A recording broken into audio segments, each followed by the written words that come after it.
my phone rang, and literally I was sitting in here in my office, and so when was it? I think we just were at spring break or something, and the phone rang, and it was Fox, and they said they were shooting this pilot, and the lead was Australian, and he felt he needed coaching, and he wanted somebody to coach him on a Chicago dialect. And I said, "Oh, all right." I said, "When do you start shooting?" He said, "In about 4 days."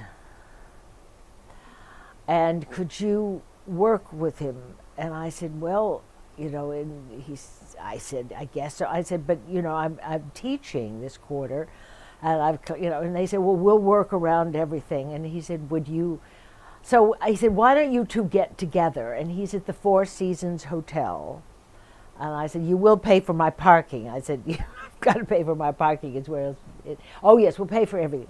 So we agreed on a sum, and so I went down, and he's a wonderful actor. And he's used to working with a dialect coach. And he had done a television show called The Brotherhood, which was, I think, set in Rhode Island. So he was used to being an American actor, playing an American character. And so I said, "How do you like to work?" And it was interesting because it was very different from most American actors. He said, "I like to do word lists. And I have this book of every sound in the English language. So if you're going to do like E, eat, ease, evening, and word after word, and then E in the middle of a word, like beat, creep, sleep, and then that's kind of standard. But we would drill through every sound. And that would sort of, because the shape of the sound is different for American English, for Australian. So we got along well, and I thought he was very good, and I didn't make him feel nervous. And so we worked for 2 hours, and then we scheduled time. We worked every day in his hotel. And he was terribly nice. He was always ordering from room service some tea. And so the next thing we're on the set. Oh, then there was Billy Lush, who plays the undercover Irish cop. So I did a session or two with him. He was great, but the Americans, they didn't worry too much about. And so then we started shooting, and he said he wanted me on the set every time he was shooting. And it's understandable because you're learning the lines. You're the blocking. You're doing this stuff. You're running. You're racing. You're shooting. You've got the police advisor advising you how to hold a gun and how to load it. You've got to run upstairs and downstairs. You've got to remember your lines. You can't quite always think of your dialect. So that's what. And I have earphones. And then we finish it, and I run up and say, "It's this, not that." He said, "Ah," and then we do it again and again and again. So it's a long day.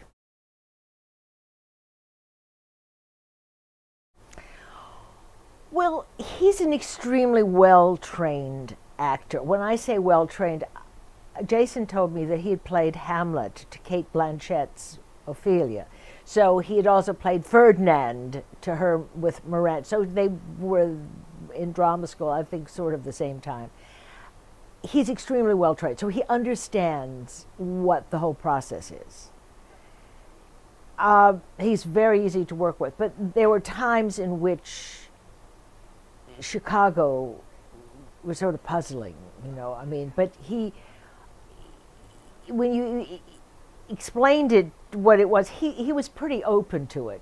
And he had also interviewed John Felino, who is our police advisor, who's the most wonderful, divine Chicago accent.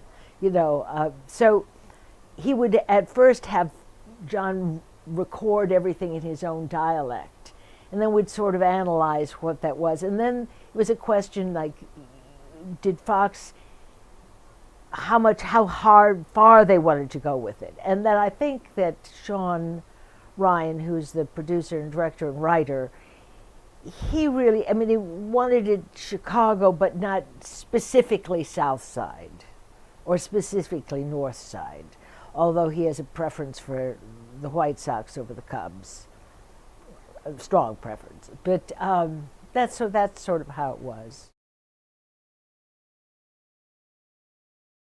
Well, like with an American, it sort of depends. I like word lists are good too. I mean, I have the textbook that I use is my own voice for performance, and it's sort of a similar, that I'll have like an ass sound, like apple, ask, avenue. Now, I'm trying to teach our actors here at Northwestern what we call standard American stage, so that there is no such thing as a pure language. But it's strange that every country thinks that they speak it. I mean, Americans don't think they have an accent. But we do. We have an American accent. There's British is RP. So you're trying to find out what the standard is so that you then know how to tweak it for a dialect. For instance, apple. I'm always saying to the Chicago or the Midwesterns, and we were just doing this today, like they'll say ask or pan for pan or ask. So what they're doing is they're lowering their soft palate and they're nasalizing, especially if there's a nasal called pan, ask, ask. So we work that, so they learn in the basic, like where's their voice, where's your tongue, where do you say, so how to put all that together to remove a regional dialect. And it's just the other way when you're trying to put one in. So I could say like standard. The other thing for Australian is the R. Americans put words like car, right? And sometimes the Midwest, car, they'll really hit the R. He takes the R out, car. So he has to remember to put it in an R, car, card, Carmelita, And then there's place names. Devon was a moment in which he said, "You sure?" I said, "Yes, it's Devon. It's not Devon, no." "Really?" "No." "Oh." And then we pick up and go on.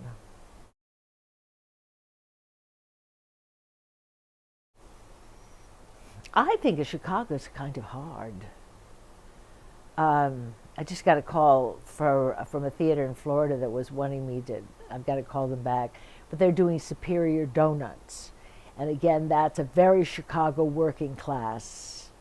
And it's set in sort of the north side, and but it's very specific. I think that's hard for somebody else to do that's not from Chicago. I think some actually depends on the actor. I've coached African dialects. I've coached Chinese. I've coached Japanese. I do a lot of British. I do a lot of Irish. I do German, Russian, so forth.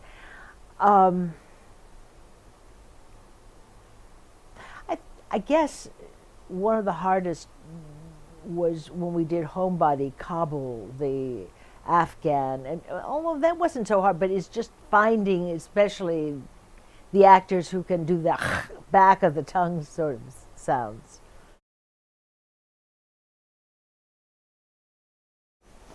It's flat. It's rhotic where there are R's.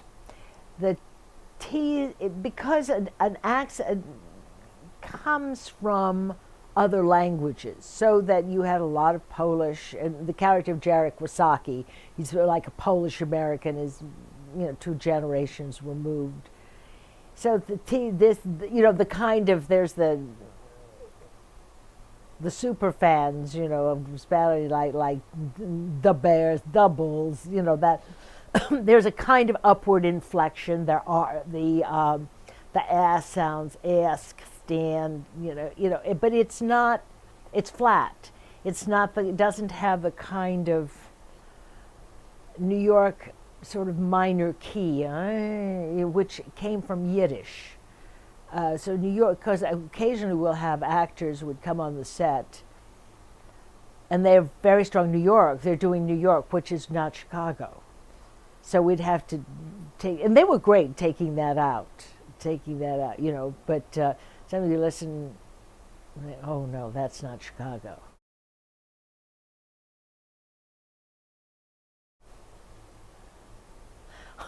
So, but sausage.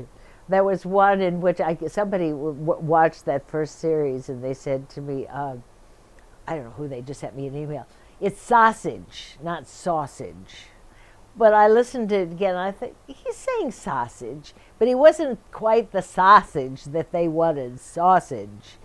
And then there's a street name in which when I first came here, I kept saying it, Goethe. Well, it's Goethe in some sections of Chicago. But then not everybody pronounces it, you know, I mean, it sort of changes. I'm trying to think, now that you sort of have me on this, I made a lot of word lists. Trying to suddenly think. One, we were shooting down in the Loop, and at one point I had to get back to school. And usually, once I started teaching, we have a second dialect coach, Eva Brenneman, who comes in. So she would go in the morning, and then while I was teaching classes, and then I would finish class and then race in the car downtown. Well, there was a week she couldn't do it. So we worked it out so that the Teamsters would drive me. I would be down there in the morning, and then they would drive me to school, but I had to leave by 10 to get up here for 11 o'clock class. So he was having real trouble with two words. One was hostess, and the other was carrot cake. Well, the scene was actually the tavern. What was it? Moody's Tavern downtown on the Loop, which had been all day had been the site of a massacre in the script. So we had all these bodies who'd been actors made up to look like bodies, and they're lying dead. And the line was, according to the hostess, there were 7 reservations made, 5 showed up, including the founder of the feast, the guy with his face in the carrot cake, who were all dead. And he kept saying, the hostess. We say hostess. The hostess, he kept saying.